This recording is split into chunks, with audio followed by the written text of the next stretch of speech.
Thank you very much, everyone. It's a great honor to be with the President of South Africa, President Ramaphosa, and he is a man who is certainly in some circles really respected, other circles a little bit less respected, like all of us, in all fairness, like all of us. We all like that. We also have a few of my friends. Ernie Els, a great golfer. He's a truly great golfer. Retief Goosen, who's another really, we call him really a great golfer too, Ernie, right? You two guys are fantastic. And we could add Gary to the group, Gary Player. What a group of golfers South Africa's had. Yes. There must be something in the water, right? It's something good. These two guys are it's unbelievable. It's the water set. Yeah, Gary's Gary. And David Frost, also another one that I know is such a great one. Indeed. Was he as good a putter as they say, David? He's a putter. He's a putting machine, right? Absolutely. But he's another one. So something very good about South Africa in golf, and golf is still doing great in South Africa. And they have young players, I hear, coming up that are going to be very good.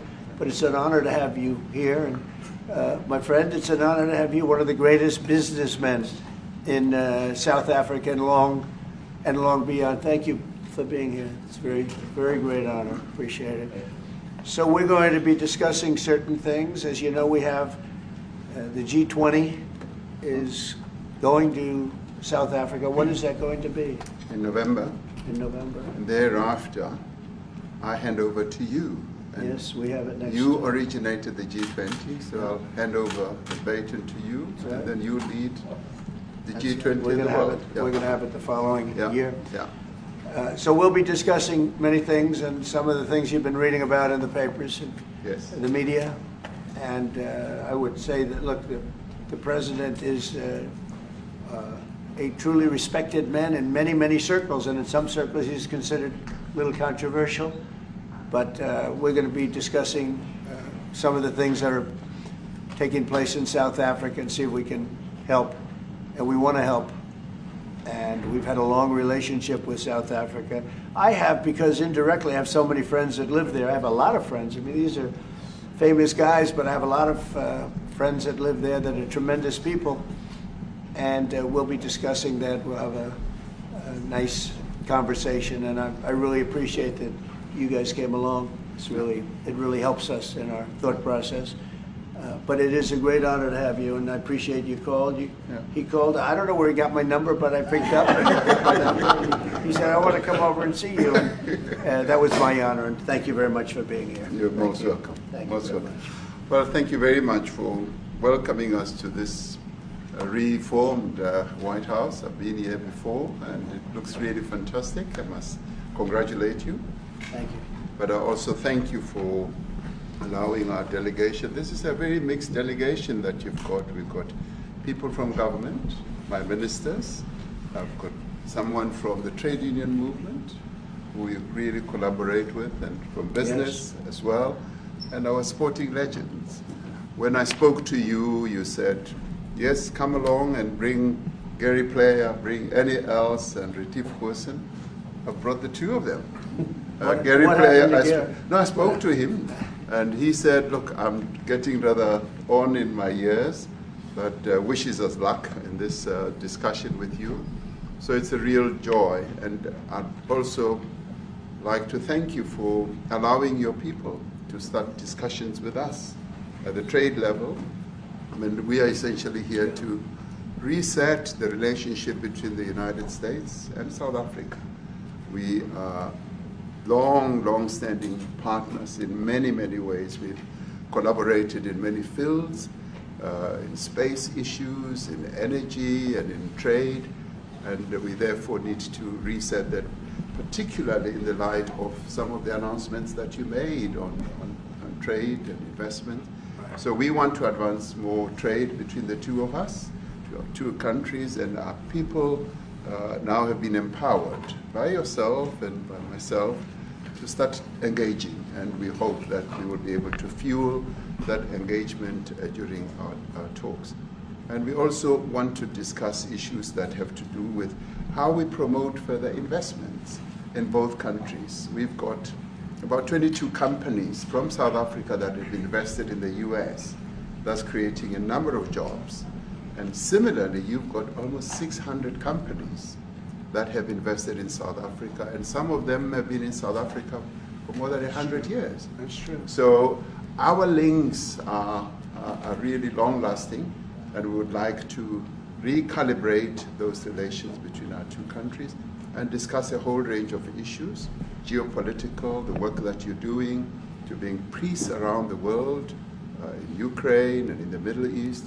So we value that, and we are also a great contributor to peace processes that are going on around the world. And of course, we want to discuss how we can support each other. You are a much bigger economy than we are. We're just a tiny economy, but we rely on each other on a number of issues. We've got critical minerals that you want to fuel the growth of your own economy and reindustrialize. So we have that on offer, including rare earth minerals. So all that combination of opportunity and the products that we buy from you, as well as what we sell to you, I believe makes up a really good and powerful relationship, which we need to strengthen, which we need to engender. And that is really what has brought us here. And we are really privileged to have, great South Africans in the mix. As you said, you'd like to see them as well. And I brought you a really fantastic golf book. Weighs 14 kilograms. Oh, that sounds good. And it showcases the golf courses in our country. Johann Rupert wrote preface, so did Annie Els. And I want to showcase our golf courses. You might remember when I spoke to you and we spoke about golf, you said I should start practicing. And I've started practicing, President, so I'm ready. But let me end just the introductory remarks by thanking you. You may not recall that 5 years ago I spoke to you during the COVID period. Right. And it was at a time when the whole world was going through a really cathartic moment. Right. And we asked for assistance, and you were able to assist us with respirators.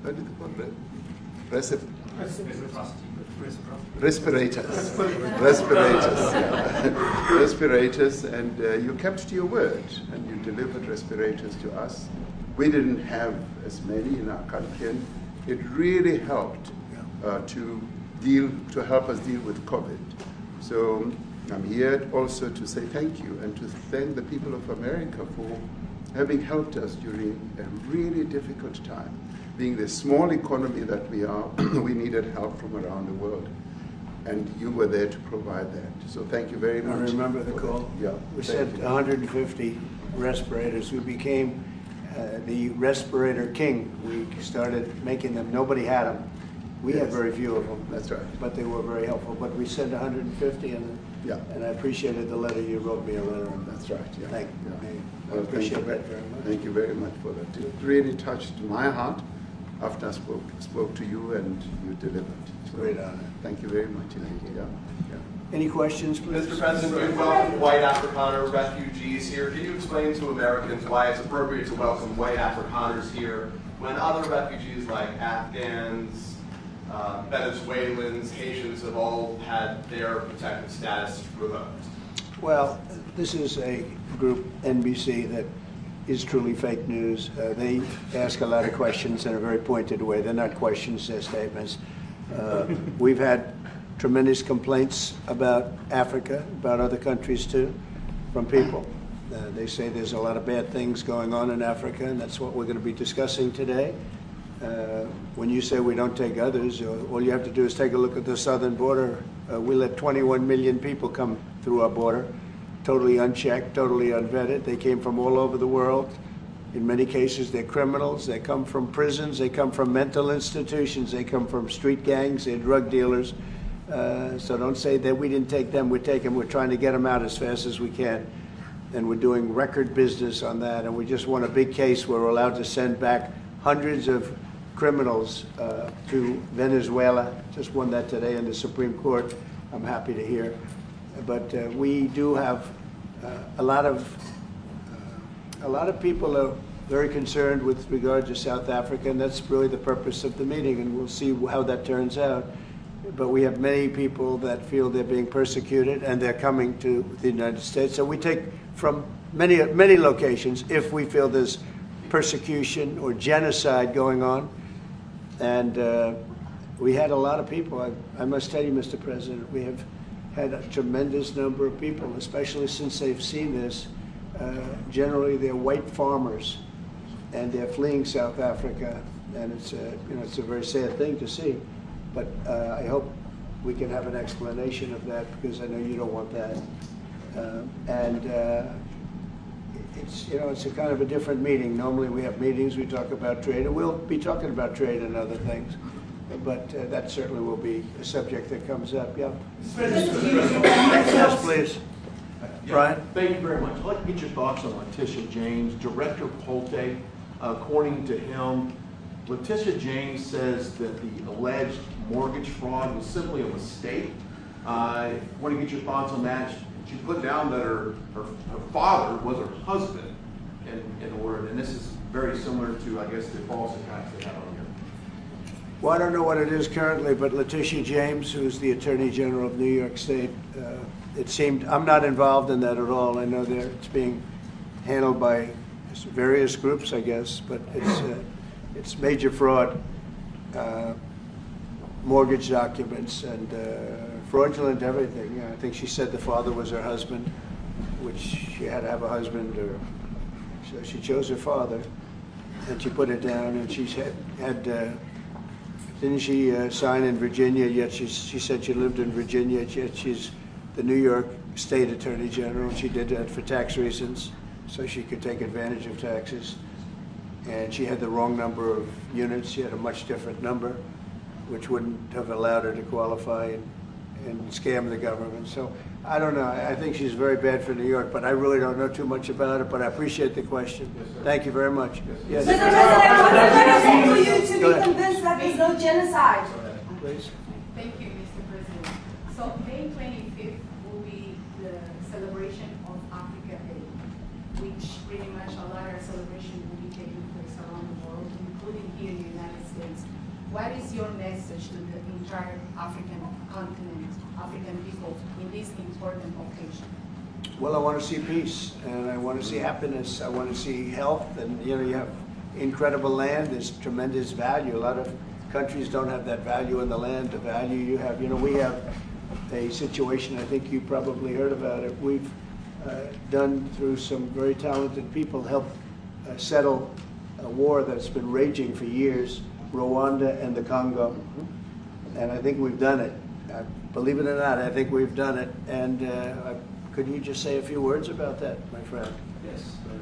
A couple of weeks ago, the two parties signed a declaration of principle in which they agreed on the way forward. And they have both submitted draft peace agreements, and we have put together one that incorporates both of their suggestions, and we've given it to them. So we're in the process of finalizing Looking this. good, right? Looking very good.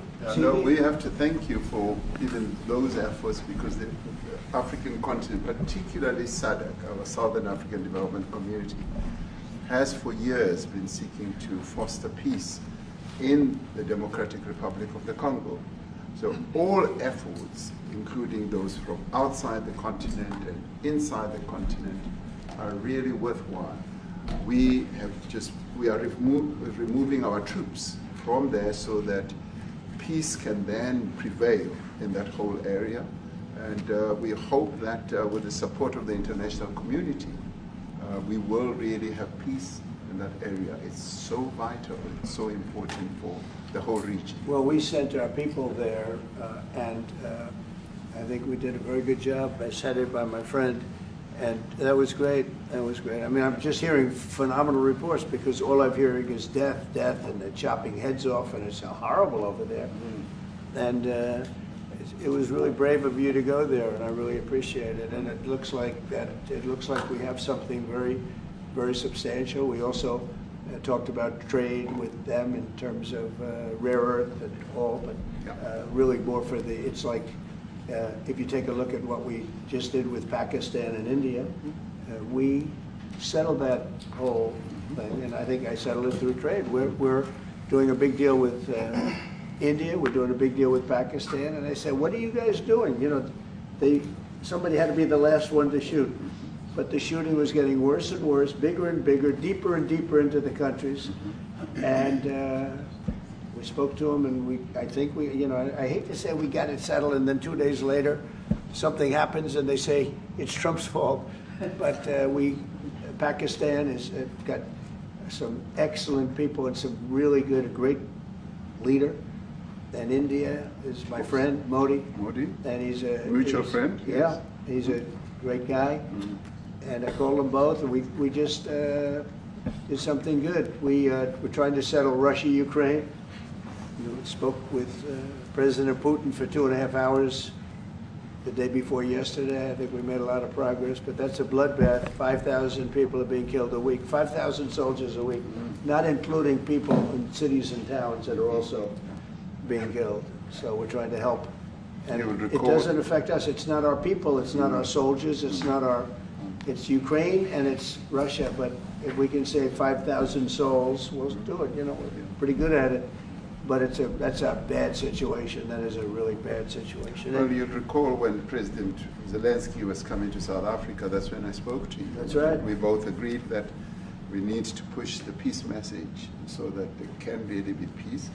And we've been involved in the Ukraine-Russia conflict for quite a while. Through my Minister of State Security here, we've been dealing with them, the exchange of children who were taken away, going through names and addresses and all that. So we've been invested in that whole process as well. And the moves that you're making are fully supported by us because we would like to see the end of that war. Yeah. Sure. I called Zelensky and they said, he's in South Africa. I said, what the hell is he doing in South Africa? He was talking to us. We got this game. I said, that's a strange one. I said, what are you doing in South Africa? Yes. That's a strange one. He's trying to make peace. Or we're taking him. You know, we were lucky because we had the great Nelson Mandela who taught us how to create peace, to make peace. So we were imparting some of those lessons to him, some of those learnings, and I specifically mentioned to him that this is how Nelson Mandela taught us that when you want to have a peace in a country, do it on an unconditional basis and sit down and talk. And that's precisely what I'm sure he's going to heed. Well, we're going to see what happens with that one. It's there's a lot of hatred. There's a lot of death. It's a bloodbath. It is. I get the unfortunately. I get the satellite pictures of that field, of that killing field. You never saw anything like it in your life. It's horrible. It's a horrible thing that goes on, but I think we've made big progress. Yeah, please, go ahead. Thank you, Mr. President. No, not you. Right here. He's from South Africa. Go ahead, please. What are you expecting on the ICJ case? Are you expecting South Africa to drop that? Is that what you're trying to do? On which case? The ICJ The International case is Criminal Justice. International Criminal Court. I don't expect anything, to be honest. I really don't. I don't know. It's they've got a case. There's a lot of anger there, tremendous anger. I don't expect anything. We'll see what happens. We'll have a ruling, and who knows what the ruling is going to mean. Yeah. On that subject of Gaza, Mr. President, are you going to be speaking to Prime Minister Netanyahu about Israel's renewed offensive? There's been a lot of concern from European countries. The Pope has expressed concern. Are you going to be asking Prime Minister Netanyahu to tone down the offensive in Gaza to let more aid in? Was that a question or a statement? It's a question. This guy's, you never change. Mr. President, this time, what would it take for you to be convinced that there's no white genocide in South Africa? Well, I can answer that for the President. It's for him. No, seriously. I'd rather have him answer. Yeah, I'd rather answer that. It will be. Our President will respond to you. Yeah, let me, Thank you, Mr. President. It will take President Trump listening to the voices of South Africans, some of whom are his good friends, like those who are here. When we have talks between us on the around a quiet table, It will take President Trump to listen to them. I'm not going to be repeating what I've been saying. I would say if there was Afrikaner farmer genocide, I can bet you these three gentlemen would not be here, including my Minister of Agriculture. He would not be with me. So it'll take him, President Trump, listening to their stories, to their perspective. That is the answer to your question. But, Mr. President, I must say that Trump. we have, wait. We have thousands of stories talking about it. Sure. And we have documentaries, we have news stories, and that. Is Natalie here, somebody here to turn that? I could show you a couple of things, and I have to, it has to be responded to. Yeah, sure. We have, let me see the articles, please, if you would, and turn the lights down. Turn the lights down, and just put this on. It's right behind you, Johan. There's nothing this parliament can do. With or without you, people are going to occupy land. We require no permission from you, from the president, from no one. We don't care. We can do whatever you want to do. Who are you to tell us whether we can occupy land or not? We are going to occupy land. Yeah. South Africa occupy land. That's who we are. So whatever you want to do, we can withdraw my membership from this useless parliament. Yes, honorable member. Must never be scared to kill. A revolution demands that at some point there must be killing, because the killing is part of a revolutionary act. Shoot to kill, Namasa. Kill the poor, the farmer. Kill the poor, the farmer. Pa, pa.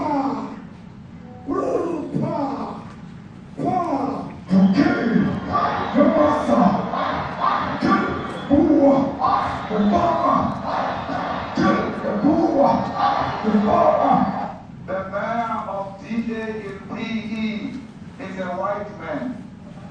So these people, when you want to hit them hard, go after a white man. They feel a terrible pain because you have touched a white man. Not because Mashaba and Suri will not be touched. They will be touched, no one. But we are starting with this whiteness. We are cutting the throat of whiteness. Shoot to kill, Namasa. Kill the brewer, the farmer. Kill the brewer, the farmer. Pa, pa, pa. Shoot to kill, Namasa. Kill the brewer, the farmer. Kill the brewer, the farmer. Pa, pa,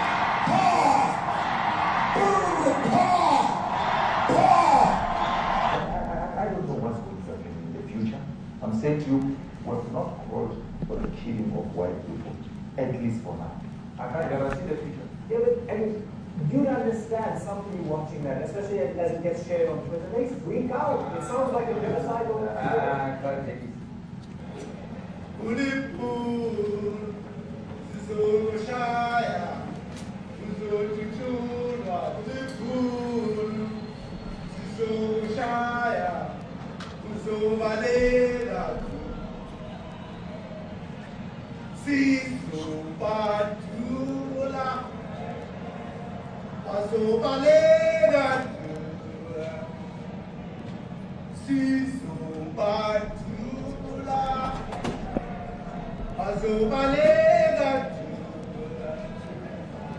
Who will expropriate land without compensation, whether they like it or not. If they object, they can seek refugee in America. Now this is very bad. These are burial sites right here. Burial sites. Over 1,000 of white farmers, and those cars are lined up to pay love on a Sunday morning. Each one of those white things you see is a cross, and there's approximately 1,000 of them. They're all white farmers. the family of white farmers. And those cars aren't driving, they're stopped there to pay respects to their family member who was killed. And it's a terrible sight. I've never seen anything like it. Both sides of the road you have crosses.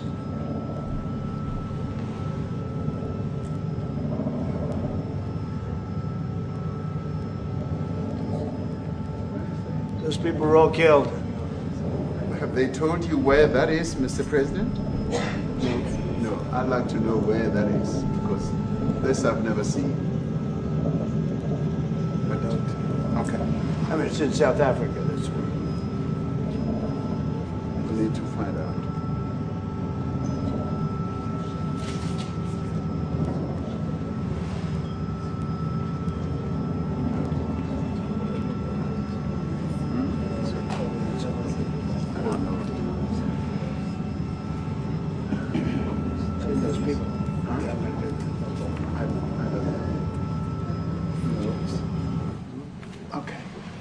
Mr. President, the Pentagon announced that it would be accepting a Qatari jet to be used as Air Force One. What are you talking about? What are you talking about? You know, you to get out of here. What does this have to do with the Qatari jet? They're giving the United States Air Force a jet, okay? And it's a great thing. We're talking about a lot of other things. It's NBC trying to get off the subject of what you just saw. You are a real, you're a terrible reporter.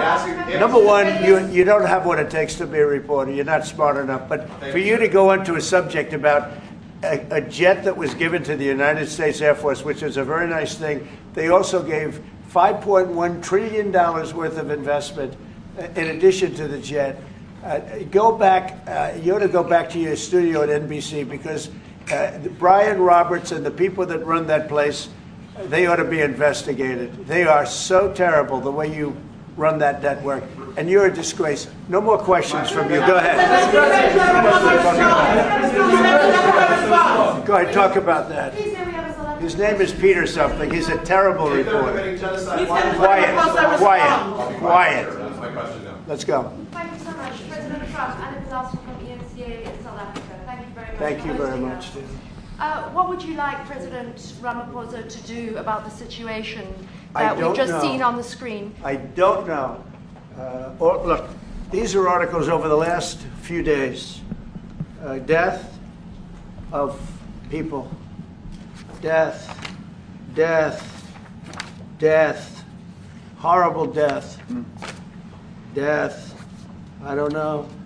To pick anyone, white South Africans are fleeing because of the violence and racist laws. And this is all, I mean, I'll give these to you. So when you say, what would I like to do? I don't know what to do.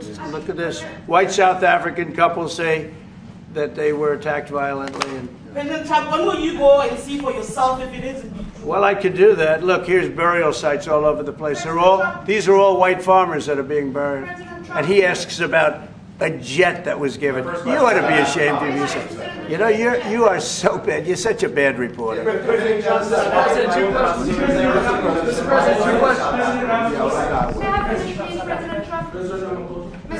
This is one after another. This family was wiped out. I'm just looking. Can we get a response from President Ramaphosa, Give us your reaction to those videos, Mr. President. Yes, I want your reaction. Well, I think the videos are so. No. When you look at the videos, I mean, how does it get worse? And these are people that are officials, and they're saying that kill the white farmer and take their land. That's what. And I have other friends in South Africa. I have people that left. One in particular that says you can't go there. He said they want to take your land. They take your land and they kill you. It's okay, and they say it's okay to do. Now we're going to talk about it. But this is a tremendous look. This is a story recent. These are all people that recently got killed. Yeah. And I don't know how it can get any worse. These are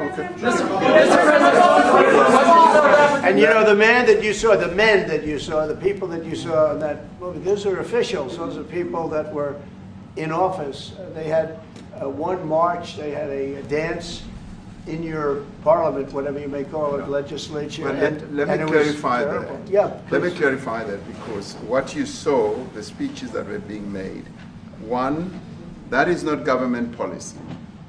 We have a multi-party democracy in South Africa that allows people to express themselves, political parties to adhere to various policies, and in many cases, or in some cases, those policies do not go along with government policy. Our government policy is completely against what he was saying, even in the parliament. And they're a small minority party, which is allowed to exist in terms of our constitution. But you do allow them to take land. No. You do allow them to take land. Nobody can take land. And then when they take the land, they kill the white farmer. And when they kill the white farmer, nothing happens to them. No, there is nothing happens to them. There is criminality in our country. People who do get killed, unfortunately, through criminal activity, are not only white people. Majority of them are black people. And we have now been utilized. The farmers are not black. I don't now say that's good or bad, but the farmers are not black. And the people that are being killed in large numbers, and you saw all those grave sites, and those are people that loved ones going, I guess on a Sunday morning, they told me, to pay respect to their loved ones that were killed. Their heads chopped off. They died violently. And, you know, I mean, we're here to talk about it, and I didn't know we'd get involved here. But I will say this, that if the news wasn't fake, like NBC, which is fake news, totally, one of the worst, ABC, NBC, CBS, horrible. But if they weren't fake news like this jerk that we have here, if we had real reporters, they'd be covering it. But the fake news in this country doesn't talk about that. They don't want to talk about it, but now they have to talk about it. But they won't. This won't even be a subject. They'll have him talking about why did a country give a free, think of this, why did a country give an airplane to the United States Air Force? Okay, the United States, not to me, to the United States Air Force, so they could help us out, because we need an Air Force One until that's Air Force One, it's being built. 2 of them being built. But Boeing's a little bit late, unfortunately. So why did they give us a plane to the United States Air Force? That's what that idiot talks about after viewing a thing where thousands of people are dead. I'm sorry, I don't have a plane to give you. I wish you did. I'd take it. I would take it. If your country offered the United States Air Force a plane, I would take it. Okay. But coming back to this issue, which I really would like us to talk about, and talk about it very calmly. We were taught by Nelson Mandela that whenever there are problems, people need to sit down around a table and talk about them. Well, there are problems. And this is precisely what we would also like to talk about, including, of course, trade matters, investment matters. So the issues that concern you as the United States. Those are all recent. Those are all deaths. Yeah, in many ways, I mean, one should say you are a partner of South Africa, and you are raising concerns, and these are concerns that we are willing to talk to you about. Let me just add quickly, you know, the criminality that we are experiencing in our country needs quite a lot of technological capability. And in one of our areas in South Africa, we're using US technology, which is able to, in many ways, identify where shootings are happening and all that. And I'd like to talk about that, because there is support that we can get from you as the United States to help us deal with all these acts of criminality. And that is what I believe partnership is all about. And we are here as a partner so that we can help each other whenever there are challenges. So I'd like us to discuss it, and of course outside of the media, so that we sit down and have a really good discussion that will lead to good outcomes. Are there any other further punitive measures that could be in place should you not be satisfied that South Africa is fixing some of the very bad things, in inverted commas, that you tweeted are happening? Well, there are a lot of bad things happening in many countries, but this in particular has been very, very bad, and because of we're going to have the whole world watching in another short period of time, because you have the G20, and that's a big deal. And it seems like, I mean, I want you to look good. I don't want you to look bad. Very good. But we have hundreds of people, thousands of people trying to come into our country because they feel they're going to be killed and their land is going to be confiscated. And you do have laws that were passed that gives you the right to confiscate land for no payment. You can take away land for no payment. I want to clarify that, because we have a constitution. Our constitution guarantees and protects the sanctity of tenure of land ownership. And that constitution protects all South Africans with regard to land ownership. However, we do say, because we've got to deal with the past, the government, and as your government also has the right to expropriate land for public use. And you're doing that. And we've never really gotten underway with that. And we are going to be doing so. You're taking people's land away we have not. from them. We have, and those people, in many cases, are being executed. They're being executed. And they happen to be white, and most of them happen to be farmers. Mm-hmm. And that's a tough situation. I don't know how you explain that. How do you explain that? They're taking people's land away, and in many cases, those people are being executed. And in many cases, it's not the government that's doing it. It's people that kill them and then take their land, and nothing happens to them. But we have thousands of people that want to come into our country. They're also going to Australia in a smaller number. But we have thousands of people that want to come into our country, and they're white farmers, and they feel that they're going to die in South Africa. And it's a bad thing. Yeah, please. What can South Africa do? What concessions would you like to see them make to improve relations with the United States? Then I have one more for President Ramaphosa afterwards. Well, you know, we just spoke about it. I got them a very, very complex machine, 150 of them. I was asked by the president if he could help, and I did that. And, you know, I have great feeling for all countries. I deal with all countries. But I have a great feeling for South Africa because I have friends. I have a couple of friends, a few friends here today. I have many friends from South Africa. But many of those friends are not, they can't go back. I have, Elon is from South Africa. I don't want to get Elon involved. That's all I have to do, get him into another thing. But Elon happens to be from South Africa. This is what Elon wanted. He actually came here on a different subject, sending rockets to Mars, okay? Yes. He likes that better. He likes that subject better. That's right. But Elon is from South Africa, and I don't want to talk to him about that. I don't think it's fair to him. That's right. But I will say that people are fleeing South Africa for their own safety. Their land is being confiscated, and in many cases they're being killed. And that scene of, you see how many crosses they have. Those crosses, that's a dead person in every one of them. And those trucks or cars are paying their respects to all of those dead people on a Sunday morning. That's a rough thing to explain away. And the problem we have, and the way, you know, a correct and a fair media exposes things. But we have a very corrupt media.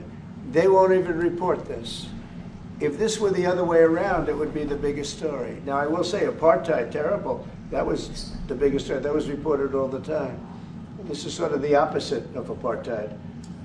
What's happening now is never reported. Nobody knows about it. All we know is we're being inundated with people, with white farmers from South Africa. And it's a big problem. Marco Rubio was telling me he's never seen anything like it. The numbers of people that want to leave South Africa because they feel they're going to be dead very soon. Yes, please. I was going to say, Brian, go. If I could just ask you a question. 72% of farmers in your country are white. If they flee, do you feel that maybe the economy could collapse? You may not have a gap to fill in those people that need to replace those farmers. You know, I'd like my Minister of Agriculture, who is white, who comes from an opposition party to mine, who's joined my government at my invitation to address this very issue, including the question that you've just raised. John? Thank you very much, Mr. President. Yeah. Mr. President, thank you for welcoming us to the White House.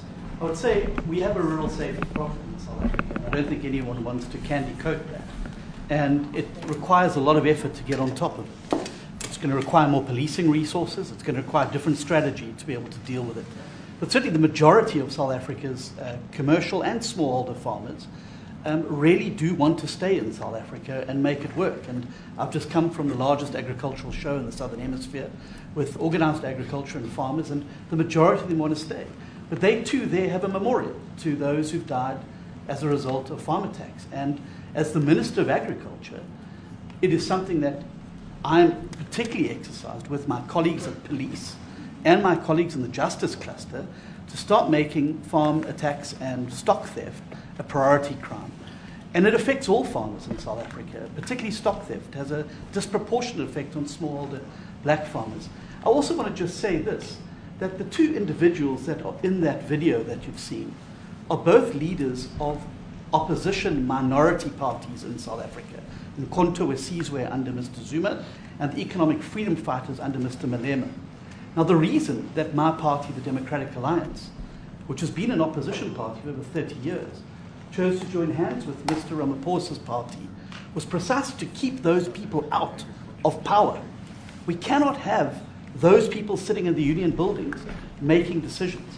And that is why after 30 years of us exchanging barbs across the floor in Parliament and trying to get one over on each other, we've decided to join hands precisely to keep that lot out of government. Because the day they get in to the doors of the union buildings in South Africa or control of our Parliament, that's what you're going to see. And that is why this government, working together, needs the support of our allies around the world so that we can strengthen our hand, grow our economy, and shut the door forever on that rabble getting through the doors of the union bodies, because then South Africa's future would be... So you denounced that type of language in the video that you saw? Oh yes, we've always done so.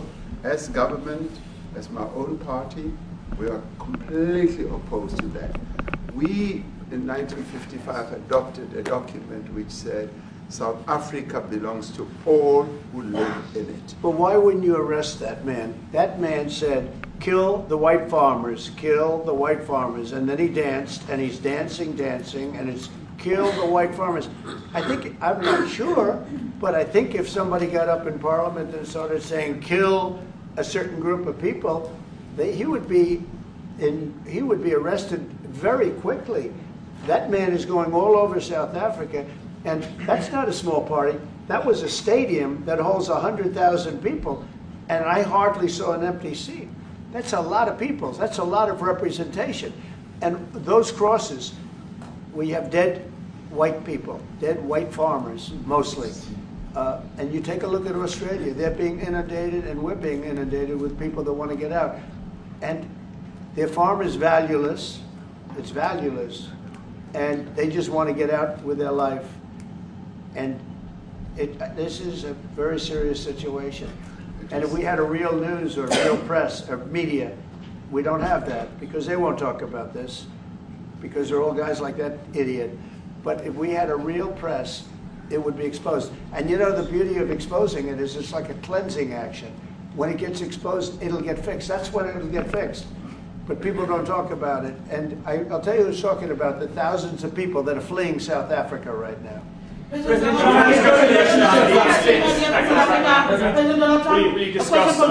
discussed USAID and the devastating impact the cuts are having across the African continent. You know, it's devastating, and hopefully a lot of people are going to start spending a lot of money. And I've talked to other nations. We want them to chip in and spend money too. And we've spent a lot, and it's a tremendous problem going on in many countries. A lot of problems going on. The United States always gets the request for money.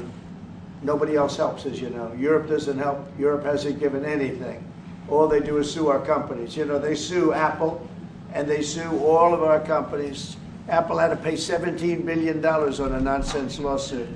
Very unfair. But we're going to always be there to help. The Afrikaner is Sherwood Rice for South African Broadcasting. If this Afrikaner resettlement issue is resolved, you're going to go into a room after this, you guys are going to talk, If it is resolved, what is the potential for the future-looking relationships between the United Fantastic. States? It's got to be resolved. It should be resolved. It's a little bit bad when you see a stadium with 100,000 people in it, because that means it's more than just a little movement. It's a pretty big movement in South Africa. So it has to be resolved.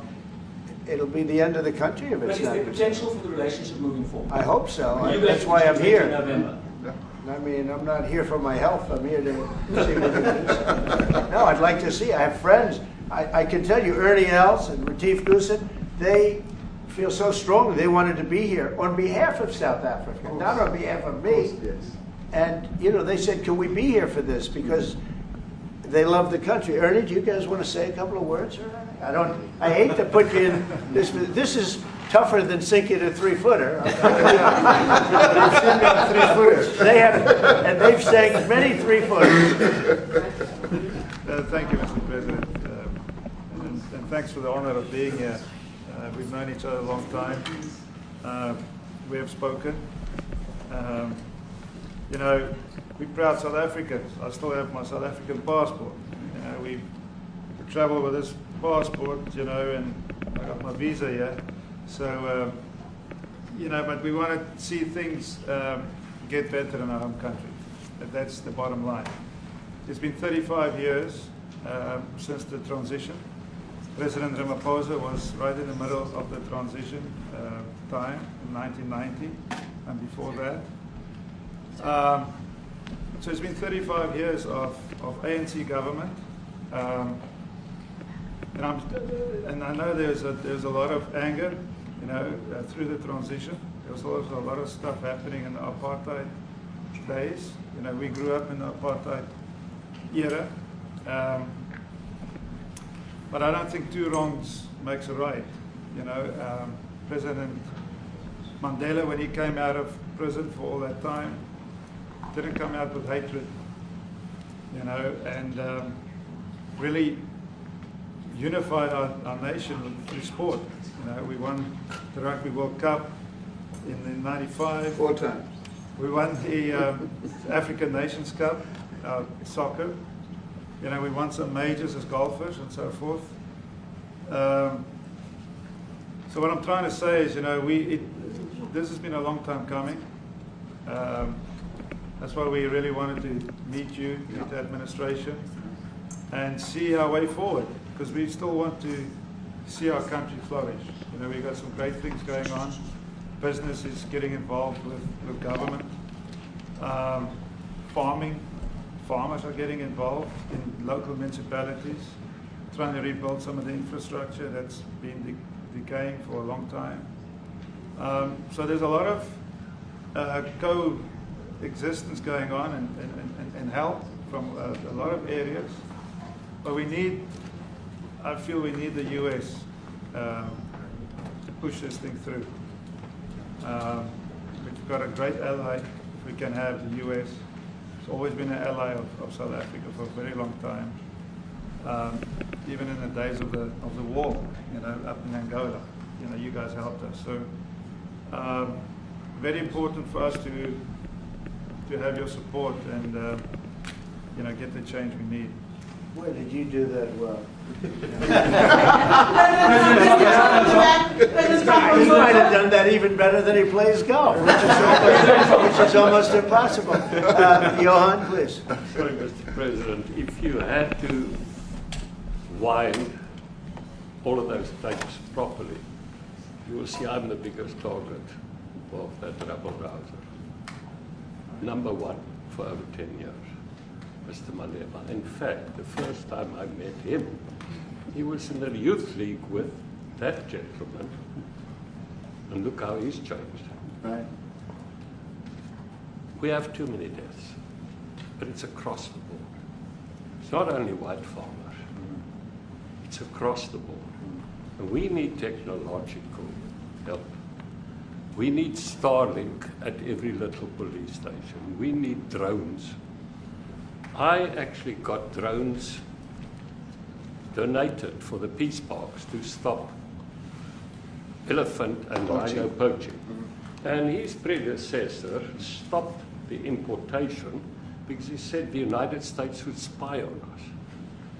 I mean, you as SpaceX, the ridicule. So if you can help us. Remember, sir, you and I lived in New York in the 70s. We never thought New York could be what it became. 2 commissioners, a tough mayor. We need your help to stop this awful killing. But it's across the board. Ernie is right now building a house in George. I'm building 3 cottages for my grandchildren on a farm outside Grafrenet. I often go to bed without locking the door. And we have a serious problem with illegal aliens who stream across the border. And if you really look at our statistics, a lot of these murders, firstly it's unemployment and illegal aliens. And then I met Vice President Bartz many years ago, the Charlie Rose show. My wife loved the book. And she reminded me this morning that you emphasized the devastation that occurs when big companies leave towns and cities, and there's a culture of dependency that develops. And I remember you discussing it. Now that's our problem. If we don't get our economy to grow, the culture of dependency and the lawlessness will increase. I've again been against apartheid all my life, and I'm their #1 target. Please just Google my name and Malema. You'll see it, sir. He marched on the farm. But the crime is bad. The crime is terrible, sir, but Mr. Steenhuisen won't admit to it, but he runs the Western Cape, where I live. And the biggest murder rate is in the Cape Flats. Gangs. We've got gang warfare. Like your M33, whatever these guys. We've got equivalents there. But we need your help, sir. And we need Elon technology.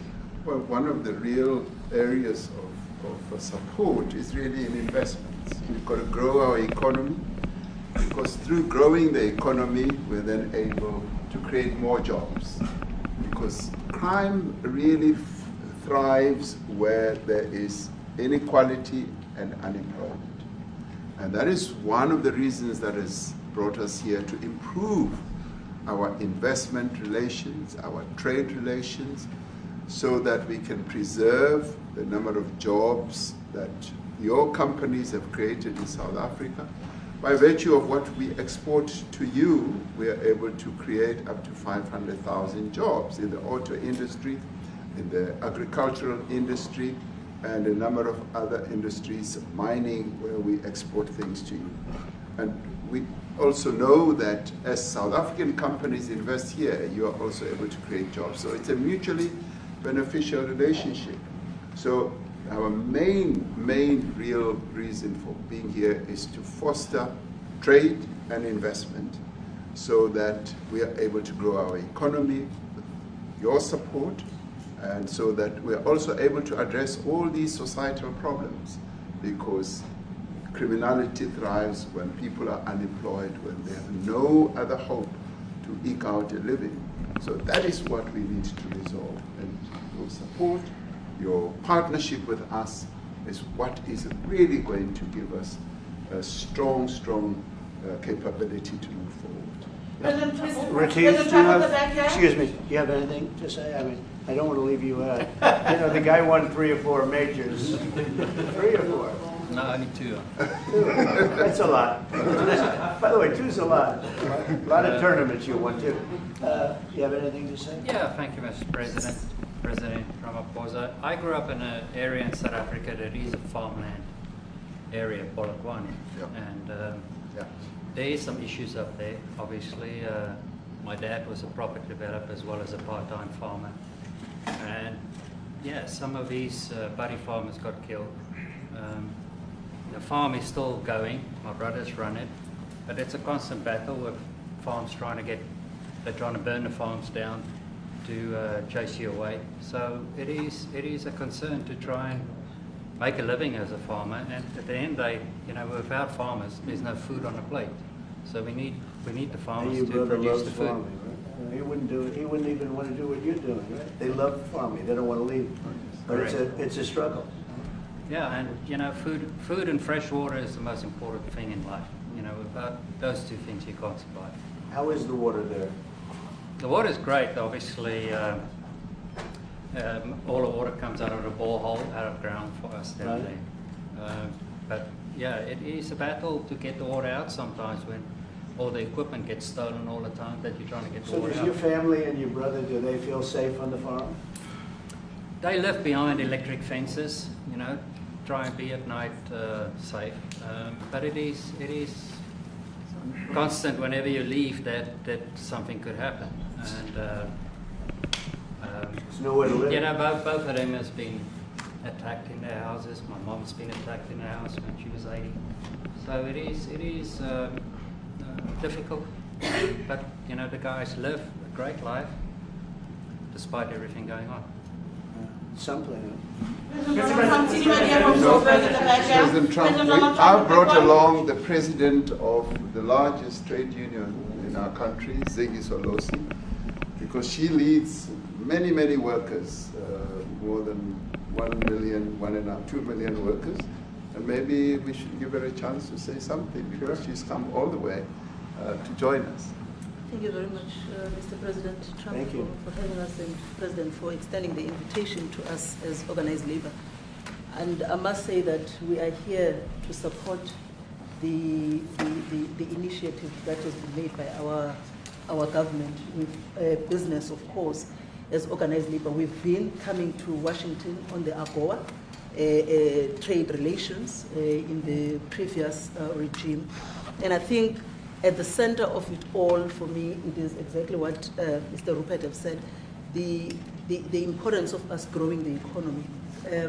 We have always emphasized when we were here and kept on coming and negotiating on AGOA that the 600 US companies that are based in South Africa, as you said, President Ramaphosa, 500,000 jobs will be wiped out.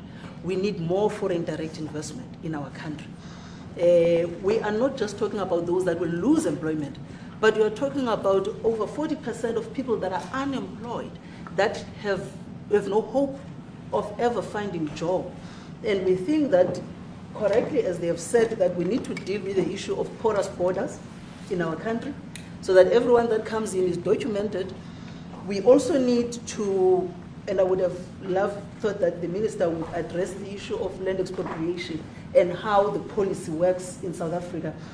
Recently, President, as you were preparing to come here on the news, in, I think it was on Natal, there was a handover of farms. And white farmers were saying, we are donating the land, but also there's a willing buyer, willing seller in South Africa. So there is no expropriation without compensation. But it is a willing buyer, willing seller. And that white farmer was even saying, President, that the government is even paying more in buying the land than what the land is worth of. And I think those are the realities, President, that we must say that we need to address, of course, but also the importance of agriculture linked to AGOA. People rely on it, and I think, as Retief have said, for survival and living. But lastly, for me, President, is also the issue of the crime statistics. There is no doubt about it that we are a violent nation, for a number of reasons, and we're not condoning anything.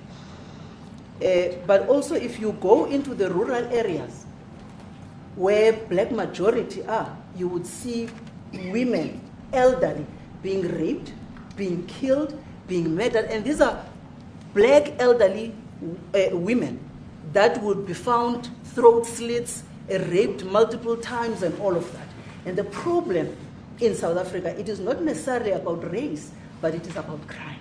And we think that we are here to say, how do we, both nations, work together to reset, to really talk about investment, but also help us in how we can have the technology and everything that is needed, President, to really address the levels of crime that we have in our country. Thank you very much. Thank you.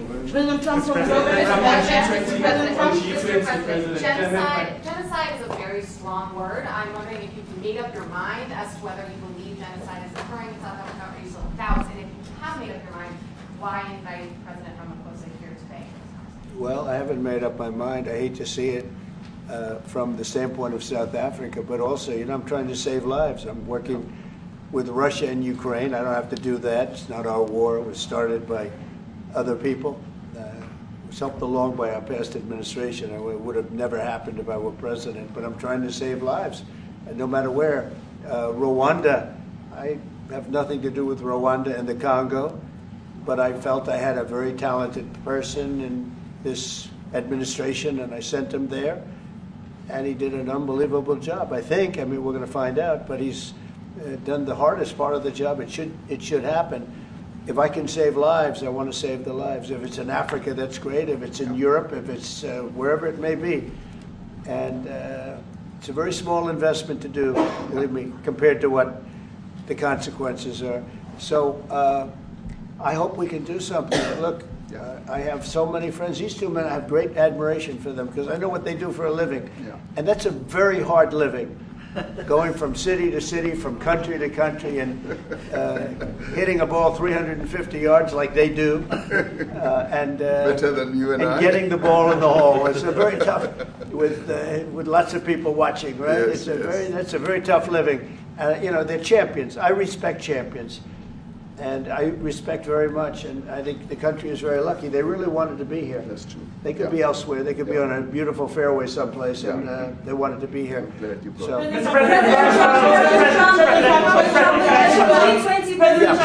My name is Yanda Mobile from Newsroom Africa in South Africa. Good. How important is it for the United States to be at our G20 summit in November, given the relationship between our two countries? You just heard what has been said to you just now.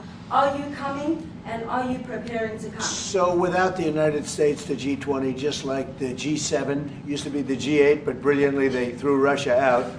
It would have been a lot better if Russia was in. A lot of people would say, oh, that's not it. Because if Russia was in, you probably wouldn't have this war.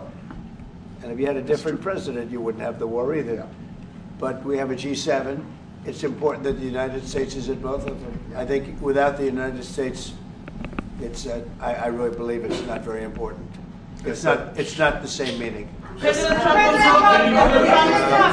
I said to President Trump, the U.S. really originated the G20. And it's important that the United States continues to play a key role in the G20. And we are privileged to be the president of the G20, but we are even overjoyed that we are going to hand over to the United States, who are the originators. And for that reason, I expect the United States to continue playing the leadership role in the G20 together with other countries. And I've said when I initially spoke to President Trump on the phone, I want him to come to South Africa for a state visit, and I also want him to come and participate in the G20. And I want to gladly hand over to President Trump to take the leadership of the G20 forward in November. Thank you very much. Thank you very much. Thank you. What is it going to take to convince you? They don't want to leave. They like you so much. How much do you need?